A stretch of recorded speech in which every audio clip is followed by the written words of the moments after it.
한국으로 수학여행을 떠난다니요. 노벨 과학상 수상자조차 배출하지 못한 국가에서 과연 무엇을 배우고 돌아오라는 말씀이십니까? 전원 아이비리그 합격이 예상되는 독일의 최고 엘리트 85명이 인천국제공항에 도착한 지 불과 30분 만에 완전히 압도당하고 말았습니다. 한국인들조차도 이러한 결과를 예측하지 못했습니다. 아시아의 작은 나라라며 얕잡아 보았던 대한민국에서 독일의 수재들이 인생의 중요한 전환점을 맞이하게 될 줄이야. 우리는 얼마나 오만했는지 이제야 비로소 깨닫게 되었습니다. 도대체 무엇이 독일 최고의 천재들을 이토록 근본적으로 변화시켰을까요? 그 충격적인 일주일간의 이야기가 지금 바로 시작됩니다. 안녕하십니까? 저는 독일 하이델베르크 헬름홀츠 김나지움 3학년에 재학 중인 막시밀리안 크라우제라고 합니다. 저희 학교 이름을 들어보셨을지 모르겠습니다. 아마 생소하실 수도 있지만 독일 내에서 아이비리그 진학률 85%를 자랑하는 최고 명문이라는 점을 말씀드리면 이해가 되실 겁니다. 저는 이미 매사추세츠 공과대학교 MIT 조기 합격 통보를 받았으며 제 동료 학생들 역시 하버드, 예일, 스탠퍼드 등 최상위 명문 대학에 합격할 예정입니다. 우리는 독일의 미래를 책임질 인재이자 세계를 이끌어갈 엘리트들입니다. 그런데 2024년 3월 저희에게 청천벽력과도 같은 소식이 전달되었습니다. 교장 선생님의 말씀에 강당 전체가 동요하기 시작했습니다. 여러분, 안타깝지만 실리콘밸리 탐방이 취소되었습니다. 대신 한국으로 가게 되었습니다. 한국이라고요? 이자벨라 리터가 믿을 수 없다는 표정으로 되물었습니다. 이자벨라는 하버드 의대에 지원할 예정이며 이미 세계적인 과학 저널인 네이처의 논문까지 발표한 천재입니다. 네, 한국입니다. 서울에서 일주일간 체류할 예정입니다. 루카스 베버가 손을 들며 잠시 멈춰달라고 요청했습니다.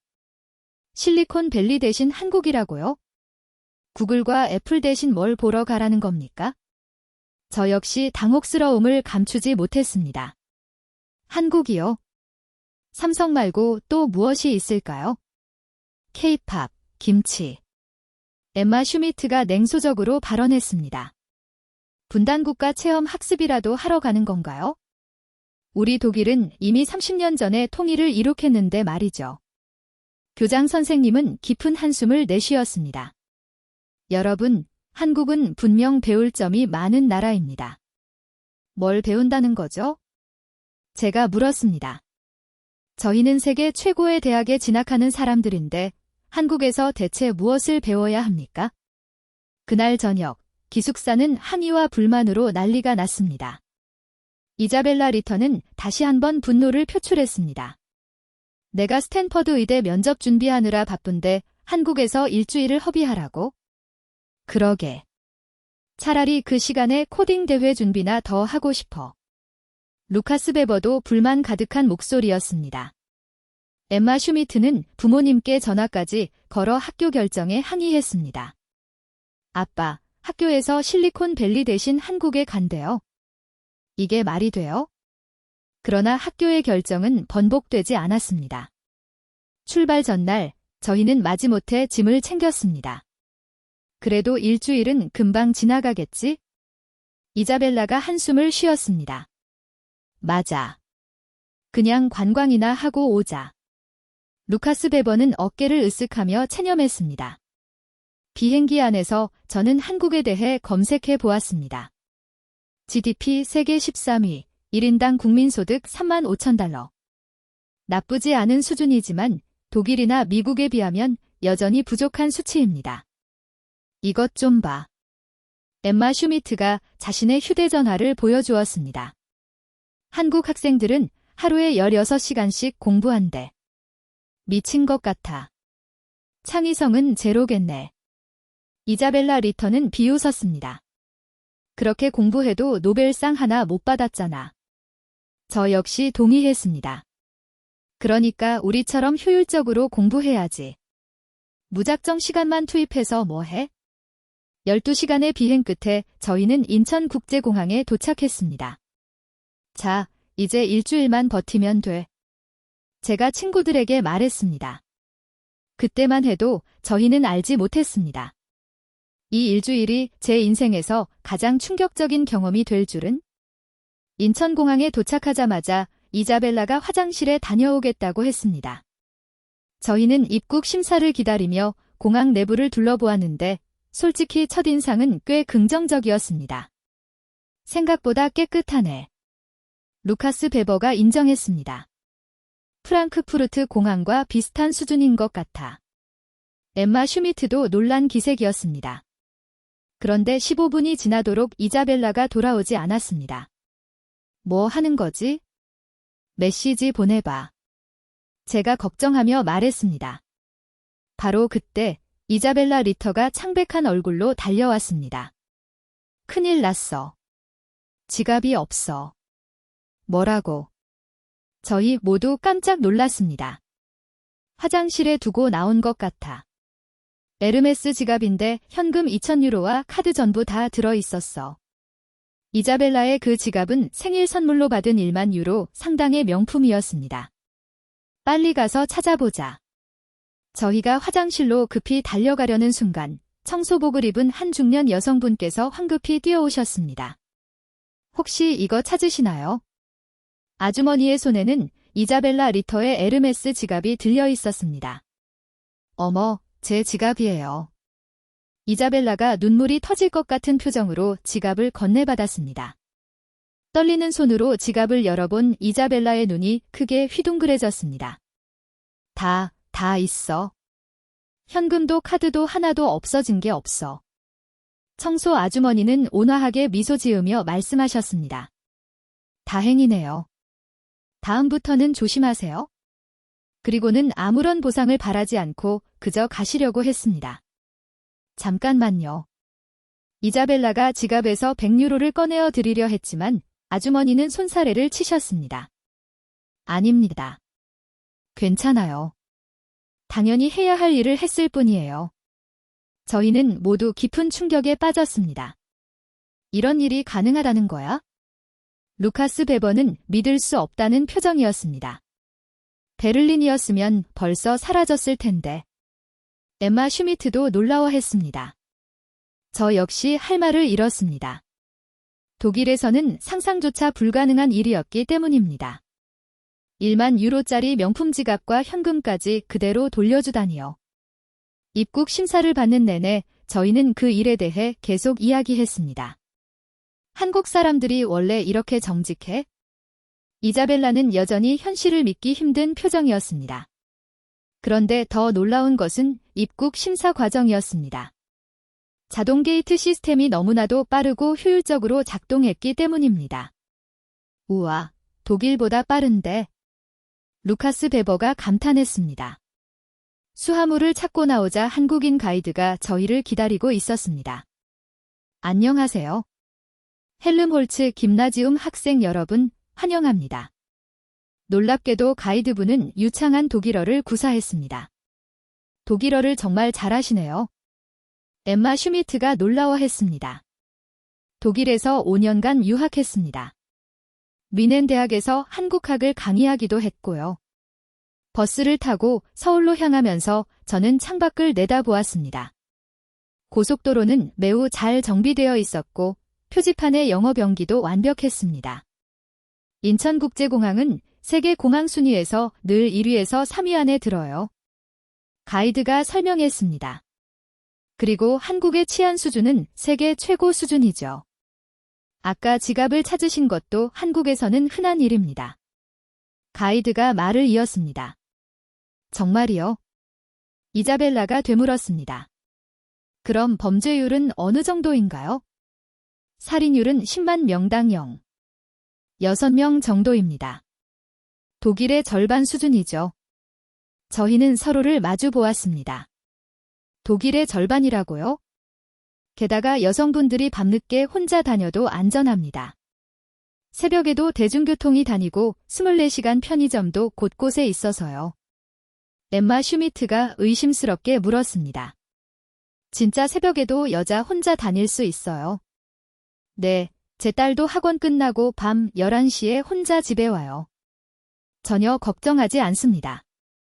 그때 루카스 베버가 제게 독일에서는 밤에 경찰을 보더라도 여전히 불안감을 느끼는데 여기서는 경찰이 진정으로 시민을 보호하는 존재로 인식되는 것 같았습니다. 숙소에 돌아온 뒤 저희는 로비에 모여 앉았습니다. 오늘 정말 충격의 연속이야. 제가 말했습니다. 공항에서 지갑 찾은 것부터 시작해서 이자벨라가 고개를 끄덕였습니다. 새벽에 여자 혼자 다니는 것, 정말 문화적 충격이었어. 엠마 슈미트가 덧붙였습니다. 루카스 베버가 진지하게 분석했습니다. 우리가 선진국에서 왔다고 생각했지만 이 한국이라는 나라는 어떤 면에서는 우리보다 훨씬 더 선진적인 것 같아. 저도 인정할 수밖에 없었습니다. 그날 밤, 아니 새벽 3시가 넘어서야 잠자리에 들면서 저는 사색에 잠겼습니다. 한국이 단순히 K-팝과 삼성의 나라가 아니구나. 안전이라는 것, 그것이야말로 한 국가의 진정한 선진화 수준을 보여주는 핵심 지표가 아닐까요? 내일은 또 어떤 충격적인 경험이 우리를 기다리고 있을까? 둘째 날 아침, 저희는 서울대학교를 방문하기로 했습니다. 그래도 하버드나 MIT보다는 못하겠지? 루카스 베버가 자신있게 말했습니다. 당연하지. 세계 대학 순위를 봤어? 우리가 갈 대학들이 모두 탑10인데. 엠마 슈미트도 거들었습니다. 하지만 서울대학교 정문에 들어서는 순간부터 분위기가 달랐습니다. 캠퍼스는 산 전체를 아우르고 있었고 건물들은 현대적이면서도 자연과 아름답게 조화를 이루고 있었습니다. 와, 생각보다 훨씬 멋있는데? 이자벨라가 인정했습니다. 가이드가 우리를 안내한 곳은 공과대학 인공지능 연구실이었습니다. 안녕하세요. 서울대 컴퓨터공학과 3학년 정우진입니다. 우리를 맞이한 학생의 영어는 완벽했습니다. 발음과 억양까지 네이티브 수준이었죠. 연구실 구경시켜 드릴게요. 궁금한 거 있으면 편하게 질문하세요. 연구실에 들어서자 저희는 또다시 경악했습니다. 최신 장비들이 가득했고 여러 프로젝트가 동시에 역동적으로 진행되고 있었습니다. 이건 무엇입니까? 루카스 베버가 거대한 서버 앞에서 물었습니다. 저희가 개발 중인 대규모 언어 모델 LLM이에요. 한국어 특화 AI인데 이미 구글이나 오픈 AI 수준에 근접했어요. 학부생이 이런 연구를 한다고요? 제가 놀라서 되물었습니다. 네, 저희 팀이 12명인데 모두 학부생이에요. 교수님은 조언만 해주시고요. 그때 이자벨라 리터가 물었습니다. 혹시 의대 연구실도 볼 수 있을까요? 물론이죠. 제 친구가 의대생인데 연락해 볼게요. 30분 후, 저희는 서울대 의과대학 연구실에 있었습니다. 우리를 안내한 학생은 의대본과 2학년 최지수 학생이었습니다. 여기는 줄기세포 연구실이에요. 저희가 작년에 네이처에 발표한 논문 보셨나요? 이자벨라의 눈이 커졌습니다. 그게 서울대에서 한 거였어요. 저 그 논문 인용했는데. 아, 정말요? 어떤 연구를 하고 계세요? 두 학생이 전문적인 대화를 시작하자 이자벨라의 표정은 점점 진지해졌습니다. 한국 학생의 지식 수준이 전혀 뒤처지지 않았기 때문입니다. 점심 같이 드실래요? 학생 식당에서 토론을 계속하면 좋을 것 같은데? 최지수 학생이 제안했습니다. 학생 식당으로 이동하면서 저희는 캠퍼스를 더 둘러보았습니다. 도서관은 24시간 개방되어 있었고 곳곳에서 학생들이 열띤 토론을 하는 모습이 보였습니다. 식당에서는 서울대 학생 몇 명이 더 합류했습니다. 경영학과, 정치외교학과, 물리학과 등 다양한 전공의 학생들이었습니다. 독일에서 오셨다고요? 저희랑 토론해 보실래요? 정치외교학과 한민혁 학생이 제안했습니다. 좋아요. 무슨 주제로 할까요? 엠마 슈미트가 자신있게 대답했습니다. 유럽연합의 미래와 아시아 협력체 구축 가능성은 어떨까요? 토론이 시작되자 저희는 점차 당황하기 시작했습니다. 한국 학생들의 논리와 지식이 만만치 않았기 때문입니다. 유럽연합은 경제통합에서 시작했지만 아시아는 문화적 다양성이 훨씬 크기 때문에 다른 접근 방식이 필요합니다. 한민혁 학생이 유창한 영어로 설명했습니다. 그런데 독일이 중심이 된 유럽 통합도 결국 남북 격차 문제를 해결하지 못했잖아요. 경영학과 김혜은 학생이 날카롭게 지적했습니다. 엠마 슈미트가 반박하려 했지만 상대의 논리가 너무나 탄탄했습니다. 게다가 구체적인 수치와 사례까지 들어가며 공세를 펼쳐왔습니다. 1시간 후 토론이 끝났을 때 저희는 사실상 완패를 인정할 수밖에 없었습니다. 재미있었어요. 독일 학생들 실력이 정말 좋네요. 한민혁 학생이 웃으며 말했지만 그 말이 저희에게는 오히려 자존심이 상했습니다. 연구실로 돌아가는 길에 물리학과 오승현 학생이 저에게 물었습니다. MIT에 가신다고요? 저도 내년에 박사 과정 지원하려고 하는데 조언 좀 해주실 수 있나요? 아, 그런데 왜 한국에서 박사를 하지 않으세요? 제가 되물었습니다. 한국에서 석사까지는 하고 가려고요. 여기 교수님들도 훌륭하시거든요. 특히 양자 컴퓨터 쪽은 한국이 선도하는 부분도 있어서요. 저는 또다시 놀랐습니다. 양자 컴퓨터 분야에서 한국이 앞서가고 있다니. 캠퍼스를 떠나기 전 최지수 학생은 이자벨라에게 명함을 건넸습니다. 연구 관련해서 협업할 일 있으면 연락 주세요. 하버드 가시면 공동 연구도 좋을 것 같아요. 이자벨라는 복잡한 표정으로 명함을 받았습니다. 버스에 오르자 차내는 조용했습니다. 모두 충격에서 헤어나지 못하고 있었기 때문입니다. 우리가 졌어. 엠마 슈미트가 힘없이 말했습니다. 영어 실력도 우리보다 뛰어난 것 같았어. 루카스 베버가 인정했습니다. 연구 수준도 전혀 뒤떨어지지 않아. 이자벨라가 덧붙였습니다. 저는 창밖을 바라보며 깊이 생각했습니다. 우리가 얼마나 오만했는지. 아이비리그에 간다고 해서 우리가 최고인 줄 알았는데 이 사람들이 우리의 진정한 경쟁자가 되겠구나. 제가 중얼거렸습니다. 경쟁자. 이미 우리보다 앞서가고 있는 것 같은데. 루카스 베버가 씁쓸하게 웃었습니다. 그날 저녁 숙소에서 저희는 진지한 대화를 나누었습니다. 우리가 정말 최고라고 생각했었는데 엠마 슈미트가 말했습니다. 한국 학생들은 우리보다 더 열심히 하고 더 겸손하며 더 협력적이야. 이자벨라가 분석했습니다. 게다가 영어까지 완벽해. 우리는 영어권 대학 가는 게 자랑인데 쟤들은 그게 그냥 기본인 것 같아.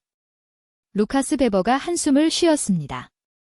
저는 오늘 만났던 정우진 학생의 말이 계속 머릿속에 맴돌았습니다.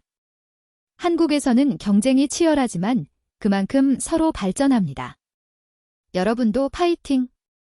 경쟁하면서도 상대를 격려하는 문화, 그것이 한국의 저력인 것 같았습니다. 셋째 날, 저희는 수원에 위치한 삼성 R&D 센터를 방문했습니다. 그래도 삼성이면 우리도 알지? 그냥 스마트폰 회사잖아.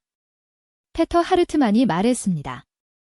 그의 아버지는 벤츠 임원이었기에 은근한 자부심이 있었습니다.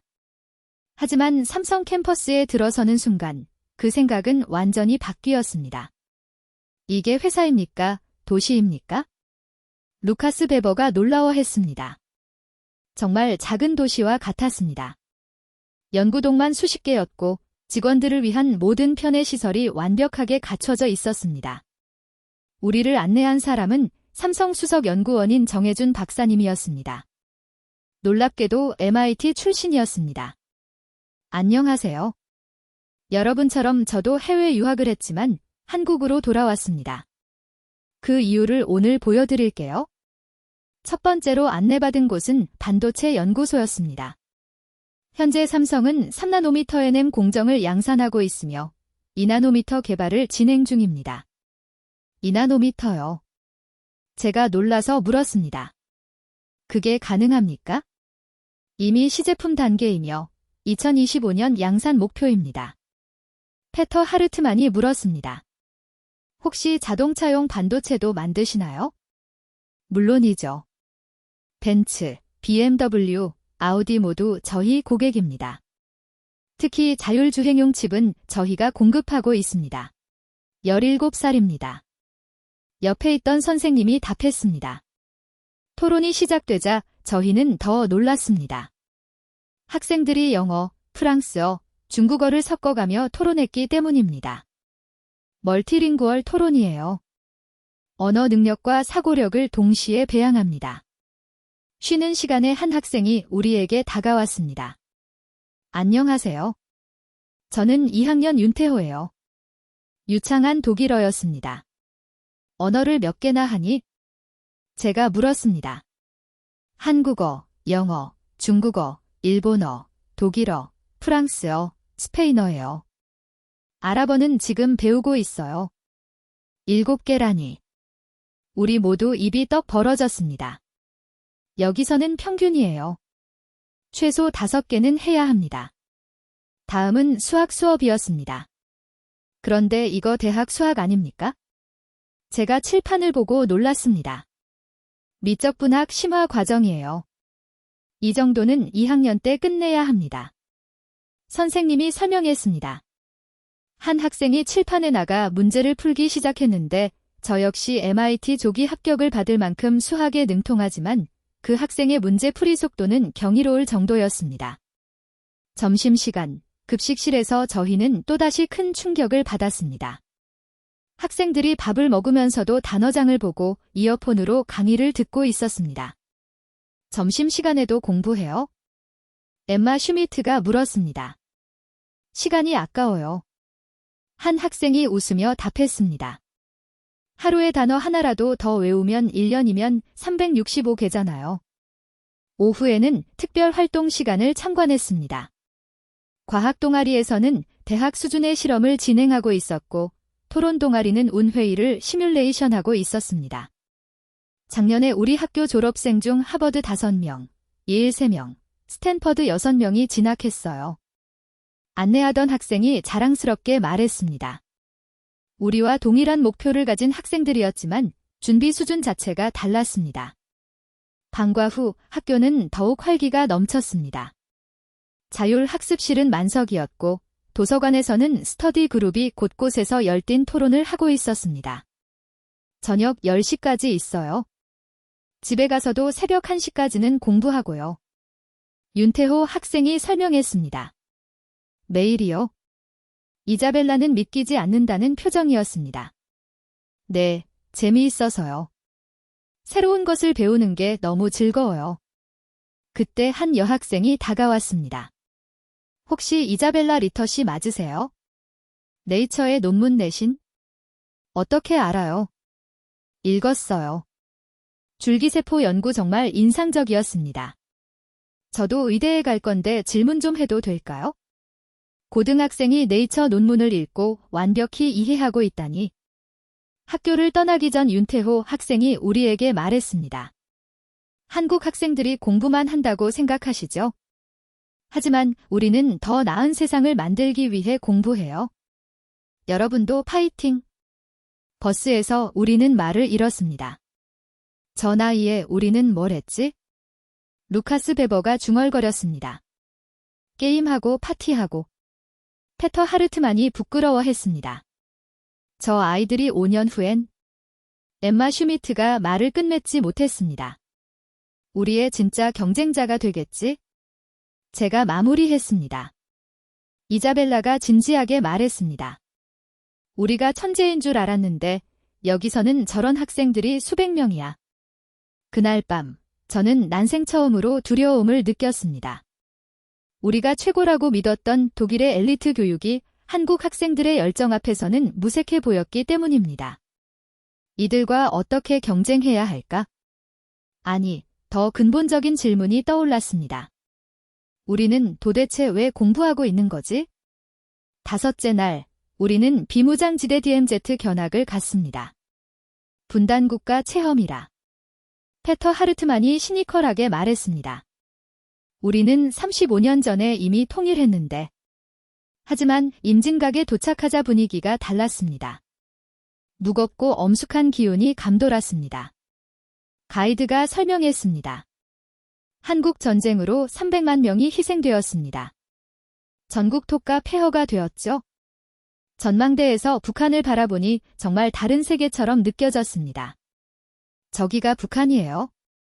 엠마 슈미트가 믿기지 않는다는 듯 물었습니다. 네, 같은 민족이지만 70년 넘게 갈라져 있습니다. 그때 한 한국인 할아버지가 망원경으로 북쪽을 보고 계셨는데 눈물을 흘리시는 모습이 보였습니다. 가이드가 조용히 설명했습니다. 이산 가족일 겁니다. 가족이 북에 있는 분들이 많아요. 이자벨라가 할아버지께 다가가 독일어로 조심스럽게 물었습니다. 괜찮으십니까? 놀랍게도 할아버지가 독일어로 답하셨습니다. 고맙습니다. 독일 학생이군요. 네, 어떻게 독일어를 하세요? 젊었을 때 서독에서 광부로 일했어요. 그 돈으로 자식들을 교육시켰죠. 할아버지는 천천히 이야기를 이어가셨습니다. 북쪽에 형님이 계세요. 73년째 못 만나고 있습니다. 독일은 통일했는데 우리는 언제쯤... 그 순간 저희는 아무 말도 할 수 없었습니다. 독일 통일을 당연하게 여겼던 우리와 달리 이곳에서는 그것이 간절한 염원이자 꿈이었기 때문입니다. 전시관으로 이동하면서 가이드가 의미심장한 말을 했습니다. 그런데 신기한 것은 이런 상황에서도 한국은 세계 12위의 경제 대국이 되었다는 겁니다. 어떻게 가능했죠? 제가 물었습니다. 국방비로 GDP의 6%를 사용하면서도 경제 발전을 이루어냈습니다. 위기가 오히려 발전의 원동력이 된 것입니다. DMZ 박물관에서 본 자료들은 충격적이었습니다. 1953년 1인당 국민소득 67달러. 아프리카 최빈국 수준이었습니다. 이게 진짜 사실이에요? 루카스 베버가 믿을 수 없다는 표정이었습니다. 네, 그런데 지금은 35,000달러가 넘죠. 사진 속 1960년대 서울은 폐허 그 자체였지만 우리가 본 서울은 초현대적인 도시였습니다. 독일도 전쟁 후 복구했지만 페터 하르트만이 말을 멈췄습니다. 독일은 마셜 플랜으로 막대한 원조를 받았습니다. 가이드가 설명했습니다. 한국은 거의 자력으로 일어섰습니다. 땅굴 견학을 하면서 더욱 큰 충격을 받았습니다. 이런 지속적인 위협 속에서도 미래를 준비했다는 거군요. 엠마 슈미트가 감탄했습니다. 그때 우연히 한국군 장교를 만났습니다. 놀랍게도 서울대학교 출신이었습니다. 왜 군대에 계십니까? 이자벨라가 물었습니다. 누군가는 나라를 지켜야죠. 그래야 다른 사람들이 마음 놓고 꿈을 펼칠 수 있으니까요. 그 말에 저희는 또다시 부끄러움을 느꼈습니다. 개인의 성공만을 생각했던 우리와 달리 이들은 공동체와 국가를 생각하고 있었기 때문입니다. 돌아오는 길에 가이드가 의미심장한 말을 했습니다. 한국인들은 이렇게 말합니다. 우리가 이런 상황에서도 이만큼 이뤄냈는데 통일되면 얼마나 더 발전할까? 통일되면 정말 대단해지겠네요. 제가 인정했습니다. 네, 북한의 자원과 인력, 남한의 기술과 자본이 합쳐지면 독일 통일보다 훨씬 더 큰 시너지가 날 것입니다. 숙소로 돌아와서 우리는 진지한 대화를 나누었습니다. 우리는 통일을 너무 당연하게 여기고 살았는데 페터 하르트만이 반성했습니다. 한국은 분단 상태에서도 우리보다 더 빠르게 발전하고 있어? 루카스 베버가 인정했습니다. 어쩌면 엠마 슈미트가 조심스럽게 말했습니다. 위기가 없었기 때문에 우리가 안이해진 건 아닐까? 그날 밤 저는 임진각에서 만난 할아버지가 계속 떠올랐습니다. 독일에서 광부로 일하며 자식들을 교육시킨 그 할아버지. 그리고 그 자식들이 이룩한 오늘의 대한민국. 진정한 강함이란 무엇일까? 편안함 속의 우월감이 아니라 역경을 딛고 일어서는 의지력. 그것이 진짜 강함이 아닐까요? 6째 날, 우리는 강남의 스타트업 캠퍼스를 방문했습니다. 스타트업이요. 그거 대부분 실패하는 거 아닙니까? 페터 하르트만이 회의적으로 말했습니다. 독일은 안정을 중시하는 문화이기에 창업보다는 대기업 취직을 선호합니다. 하지만 건물에 들어서자 분위기가 완전히 달랐습니다. 활기가 넘쳤고 젊은이들의 열정이 이미 충격을 너무 많이 받아 지쳐 있었기 때문입니다. 하지만 경복궁에 들어서는 순간 분위기가 달랐습니다. 600년 된 고궁이 서울 한복판에 완벽하게 보존되어 있었고 그 너머로는 초현대식 빌딩들이 조화롭게 서 있었습니다. 이게 어떻게 가능한 일이지? 엠마 슈미트가 감탄했습니다. 가이드가 설명했습니다. 한국은 개발 과정에서도 문화유산을 지켜냈습니다. 과거와 미래가 공존하는 것이죠. 근정전 앞에서 우연히 한국 대학생들을 만났습니다. 전통 건축을 공부한다는 학생들이었습니다. 왜 전통 건축을 공부해요? 제가 물었습니다. 현대 건축이 더 실용적이지 않나요? 한 학생이 웃으며 답했습니다. 전통 속에 미래가 있습니다. 한옥의 원리를 현대적으로 재해석하면 놀라운 건축물이 탄생합니다. 그들은 실제로 한옥의 첨화 구조를 응용한 친환경 건물을 설계하고 있었습니다. 과거를 버리는 것이 발전이 아닙니다. 과거를 디딤돌 삼아 미래로 나아가는 것이 진정한 발전이죠. 경복궁을 나와 동대문 디자인 플라자 DDP로 향했습니다. DDP에 도착하자 또 다른 시각적 충격이 기다리고 있었습니다. 이게 건물이야? 우주선이야? 페터 하르트만이 입을 벌렸습니다. 자하 하디드가 설계한 은색 곡선 건물은 정말 미래에서 온 듯했습니다. 경복궁에서 15분 거리에 이런 건물이 있다니? 이자벨라가 놀라워했습니다. 안으로 들어가니 더욱 놀라웠습니다. 전시장에서는 한복을 현대적으로 재해석한 패션쇼가 열리고 있었고 다른 쪽에서는 전통 공예를 3D 프린터로 구현하는 워크숍이 진행 중이었습니다. 전통과 현대의 만남입니다. 큐레이터가 설명했습니다. 한 디자이너를 만났는데 그녀의 작품이 매우 인상적이었습니다. 단청 문양을 디지털 아트로 표현했고 NFT로도 판매하고 있었습니다. 전통 문양을 NFT로요? 루카스 베버가 놀랐습니다. 네, 이미 뉴욕 컬렉터들에게 큰 인기를 얻고 있습니다. 한국의 아름다움을 세계에 알리는 것이죠. 옥상 정원에 올라가니 서울 시내가 한눈에 보였습니다. 저기 보세요. 가이드가 가리켰습니다. 저 한옥마을 바로 옆이 강남의 빌딩 숲입니다. 정말 묘한 광경이었습니다. 기와지붕과 유리 빌딩이 함께 공존하는 도시. 베를린도 역사가 있지만 엠마 슈미트가 말을 멈췄습니다. 이렇게 조화롭지는 않아? 제가 마무리했습니다. DDP 디자인 마켓에서 한 공예가를 만났습니다. 전통 나전칠기 기법의 레이저 커팅 기술을 접목했다고 했습니다. 그의 작품은 전통적이면서도 동시에 현대적인 미를 갖추고 있었습니다. 이것이 바로 K-코리안 스타일입니다. 그가 자랑스럽게 말했습니다. 돌아오는 길에 우리는 깊은 사색에 잠겼습니다. 독일도 역사를 자랑하지만 페터 하르트만이 시작했습니다. 박물관 안에만 가두어 두었지? 이자벨라가 이어받았습니다. 한국은 역사를 현재로 끌어왔어. 루카스 베버가 정리했습니다. 저는 오늘 본 것들이 한국의 정체성을 명확히 보여준다고 생각했습니다. 과거를 존중하되 집착하지 않고 미래를 향하되 뿌리를 잇지 않는 것. 이것이 진정한 문화 강국이구나. 엠마 슈미트가 인정했습니다.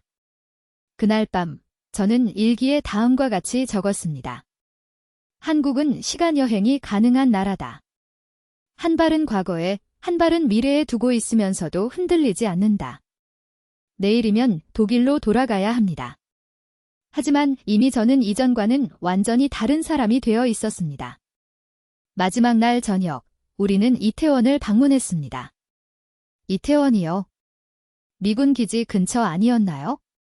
페터 하르트만이 물었습니다. 맞습니다. 하지만 지금은 서울에서 가장 국제적인 곳입니다. 가이드가 설명했습니다.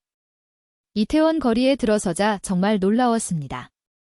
한국어, 영어, 아랍어, 불어, 스페인어. 온갖 언어가 들려왔고 다양한 인종의 사람들이 어울려 있었습니다. 마치 UN 본부 같아. 엠마 슈미트가 웃었습니다.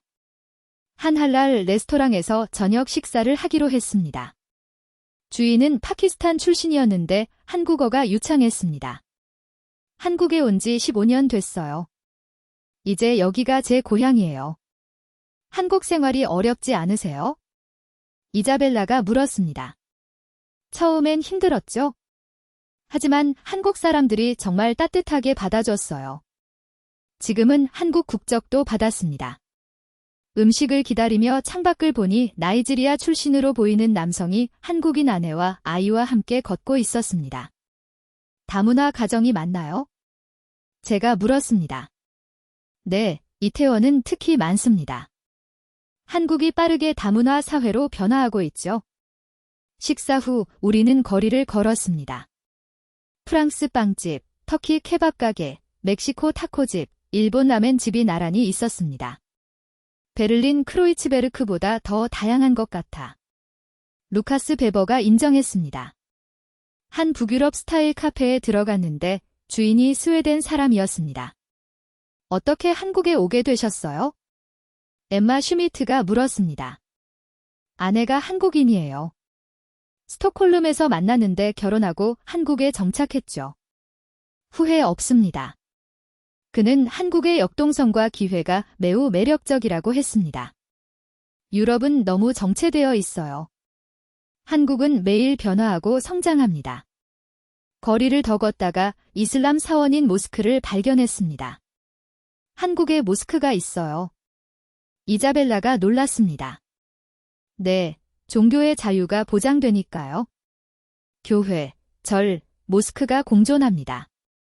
근처 공원에서는 다양한 국적의 사람들이 함께 운동하고 있었습니다. 한국인, 미국인, 인도인이 함께 농구를 하고 옆에서는 아프리카 사람들이 축구를 하고 있었죠. 이것이 진정한 글로벌이구나. 페터 하르트만이 감탄했습니다.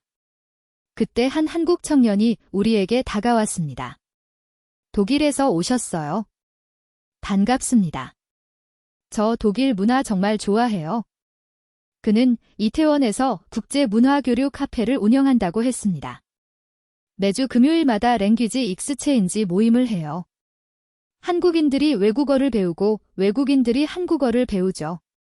한국 사람들이 그렇게 외국 문화에 관심이 많아요. 제가 물었습니다. 엄청납니다. 특히 젊은 세대는 정말 열려 있어요. 다름을 즐기고 배우려고 합니다. 카페로 가보니 정말 다양한 사람들이 모여 있었습니다. 한국 대학생이 케냐 유학생에게 한국어를 가르치고 프랑스 주재원이 한국 직장인에게 프랑스어를 가르치고 있었죠. 이런 모임이 매주 열려요? 엠마 슈미트가 놀랐습니다. 네, 그리고 무료예요. 서로 돕는 거니까요. 그때 한 나이지리아 출신 의사를 만났습니다. 한국 의료 시스템을 배우러 왔어요. 아프리카에 적용하고 싶거든요. 한국에서 차별받지 않으세요? 이자벨라가 조심스럽게 물었습니다. 가끔 있죠. 하지만 대부분의 한국인은 정말 친절해요. 특히 제가 의사라고 하면 존경해 주세요. 이태원을 떠나면서 우리는 많은 것을 생각했습니다. 독일도 다문화 사회라고 하지만 페터 하르트만이 말을 시작했습니다. 이렇게 자연스럽게 융화되지는 않아. 루카스 베버가 이어받았습니다. 한국은 정말 빠르게 변하고 있구나. 이자벨라가 정리했습니다. 저는 오늘 본 이태원이 한국의 미래를 보여준다고 생각했습니다. 전통을 지키면서도 다양성을 수용하는 열린 사회. 베를린이 유럽의 중심이라고 자부했는데 엠마 슈미트가 씁쓸하게 웃었습니다. 서울이 아시아의 중심이 되고 있네. 제가 인정했습니다. 호텔로 돌아오면서 가이드가 마지막 말을 해주었습니다. 한국은 완벽하지 않습니다. 문제도 많죠. 하지만 끊임없이 나아지려고 노력합니다. 그것이 한국의 진정한 힘이에요. 내일이면 떠나야 하지만 이미 저의 마음 한구석에는 한국이 깊숙이 자리 잡았습니다. 언젠가 다시 오고 싶다는 생각과 함께 말입니다. 마지막 날 아침, 짐을 정리하면서 우리는 모두 착잡한 마음이었습니다. 벌써 일주일이 지났네. 엠마 슈미트가 한숨을 쉬었습니다. 새로운 시작을 알리는 신호였습니다. 독일로 돌아가면 우리는 달라진 모습으로 살아갈 것입니다. 더욱 겸손하게, 더욱 열정적으로, 더욱 큰 꿈을 품고. 한국이 우리에게 준 가장 큰 선물은 새로운 관점이었습니다. 세상을 바라보는 눈, 미래를 향하는 자세, 그리고 함께 성장하는 것의 진정한 의미. 고마워, 한국. 저는 마음속으로 인사했습니다. 언젠가 우리가 성장한 모습으로 다시 만날 그날까지. 지금까지 독일 최고의 엘리트 학생들이 한국에서 오만함을 버리고 진정한 성장을 이룬 감동적인 여정을 살펴보셨습니다. 처음에는 편견과 오만에 가득 차 있었던 그들이 진정한 겸손을 배우고 경쟁을 넘어 협력의 가치를 깨달은 일주일간의 여정이었습니다. 우리 역시 때로는 고정관념이라는 안경을 쓰고 세상을 바라봅니다. 하지만 열린 마음으로 직접 경험할 때라야 비로소 진실된 가치를 발견할 수 있습니다. 이 영상이 시청자 여러분께도 새로운 시각과 깊은 영감을 선사했기를 진심으로 바랍니다. 만약 이 영상이 여러분의 삶에 의미 있는 울림을 주었다면 더 많은 사람들이 편견을 넘어 서로를 이해하고 성장의 동기부여를 얻을 수 있도록 좋아요와 공유를 부탁드립니다. 구독과 알림 설정을 통해 저희 채널의 다음 감동적인 이야기를 놓치지 마세요. 시청자 여러분의 하루에도 새로운 발견과 열정이 가득하시기를 기원하며 댓글로 여러분이 생각하는 한국의 진정한 힘은 무엇인지 함께 나눠주시면 감사하겠습니다. 다음 영상에서 찾아뵙겠습니다.